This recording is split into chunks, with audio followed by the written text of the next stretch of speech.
Bakar adalah salah satu empat sahabat Nabi yang terpilih dari Khulafaur Rasyidin. Dia adalah Abu Bakar.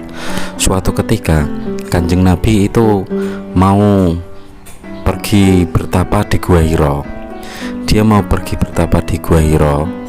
Terus Abu Bakar itu yang membantunya Kanjeng Nabi. Abu Bakar naik gunung Gua Hira bersama Kanjeng Nabi dan memperhatikan tempat di Gua Hira itu. Dia memperhatikan betul supaya itu Kanjeng Nabi benar-benar selamat. Dia melihat lubang. Kalau ada melihat lubang, Abu Bakar itu menutupnya supaya tidak ada binatang yang masuk mengganggu pertapaan Kanjeng Nabi Muhammad. Dia itu menutup lubang-lubang, semua lubang yang ada di dalam Gua Hira tempat bertapanya Nabi tersebut itu ditutupi Abu Bakar dengan tanah atau dengan sesuatu supaya Kanjeng Nabi itu selamat. Di dalam satu lubang, Abu Bakar itu menutup lubang tersebut, tapi di dalam lubang itu ada ularnya. Namanya ular ya teman-teman. Kalau lubangnya mau ditutup, kalau rumah ular itu mau ditutup, tapi ularnya mau keluar, ya tidak usah kesuwen, ya tidak usah pakai lama, langsung tangan orang yang menutup lubang ular tersebut digigit ular. Tangan Sayyidina Abu Bakar tersebut langsung digigit ular, cedet, wadah. Tapi Abu Bakar itu diempet karena dia benar-benar taat dan takdim sama Kanjeng Nabi. Sebagai santri yang baik, santri dulu kalau dia merasakan sakit atau apa, dia itu selalu menutupi sama kiainya. Kenapa kamu Abu Bakar? Aduh, bukan kenapa-kenapa Kanjeng Nabi.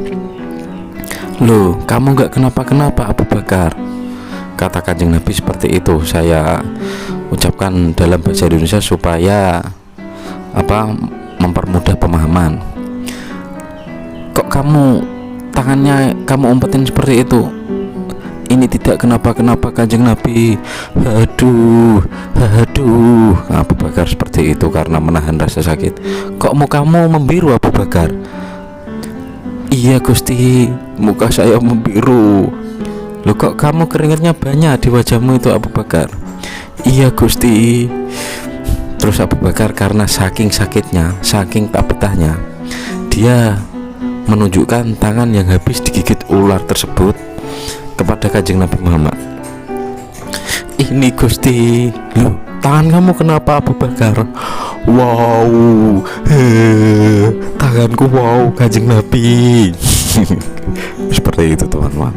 Lalu Abu Bakar itu tangannya dilihat dan diperiksa Kanjeng Nabi, dan Kanjeng Nabi itu menyucup, maksudnya bahasa Indonesia itu apa ya, menyedot, bisa menyedot yang habis dicokot sama ular tersebut, disedot Kanjeng Nabi. Disedot Kanjeng Nabi, dicucup, terus diberi air liurnya Kanjeng Nabi. Loh, waras teman-teman. Karena itu air liur Kanjeng Nabi itu memang obat. Lain dengan kali air liur kita semua. Kalau air liur kita semua salah menaruh air liur saja bisa panjang urusannya ya. Terus setelah Abu Bakar tangannya yang habis digigit ular itu ditunjukkan sama Kanjeng Nabi itu sembuh. Ya seperti itu. Karena Abu Bakar itu tangannya sakit sekali. Orang yang gigit di sini kan bukan ular biasa. Yang gigit Abu Bakar waktu menemani Kanjeng Nabi untuk mempersiapkan diri bertapa di Gua Hira, yang menggigit Abu Bakar ini kan namanya kan ular Arab teman-teman. Itu namanya ular Arab. Namanya ular Arab ya, besar-besar seperti itu, panjang-panjang. Orang namanya ular Arab, ya dia besar-besar, panjang-panjang. Lain dengan ular Indonesia. Kalau ular Indonesia ya kecil-kecil, pendek-pendek. Kalau berjalan ya ungkil seperti itu. Kalau ular Arab ya pasti mantep, cekelane wong sak gegem seperti ini. Jadi mantep, ular Arab itu namanya teman-teman. Gitu. Itu kan air liur Kanjeng Nabi itu kan adalah obat. Lain dengan air liur kita semua. Kalau air liur kita semua salah menaruh saja bisa panjang urusannya teman-teman. Misalnya seperti ini, kita itu lagi menaik motor, kita lagi naik motor lewat jalan raya. Tiba-tiba kita mau mengeluarkan air liur, dan itu pun yang akan dikeluarkan itu air liur besar sisan. Di belakang kita tidak sadar kalau di belakang kita itu ada tetangga kita. Tanpa tidak sadar kita akan mengeluarkan air liur besar.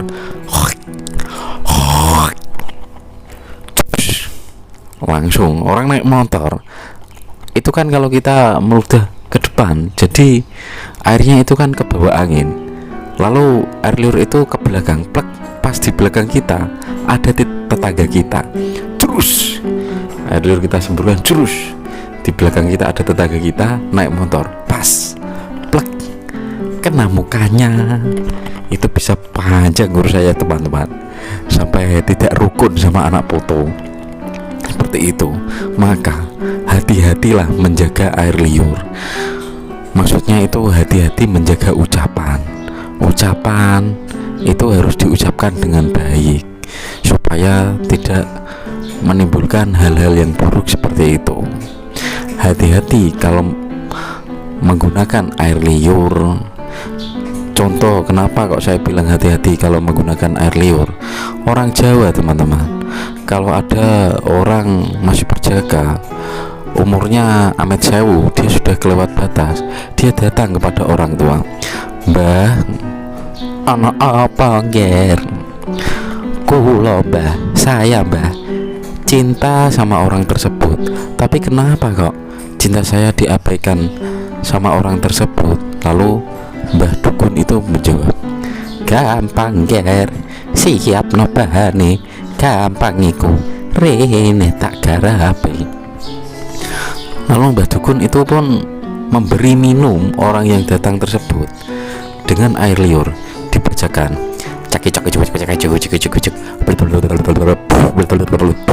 lalu sehabis Mbah Dukun membaca mantra, lalu dia semburkan air liur Mbah Dukun itu kepada perjaka yang mengincar wanita tersebut. Semburkan seperti ini, nyembur seperti itu teman-teman, agak ngagetkan. Lalu setelah Mbah Dukun menyembur minuman dengan air liur Mbah Dukun tersebut, lalu orang pemuda yang datang tersebut meminum air minum plus air liur yang habis disemburkan Mbah Dukun tersebut. Dengan percaya diri, dengan sangat percaya orang tersebut kepada Mbah Dukun tersebut, akhirnya wanita tersebut itu bisa luluh hatinya dan mencintai Mbah Dukun. Itulah teman-teman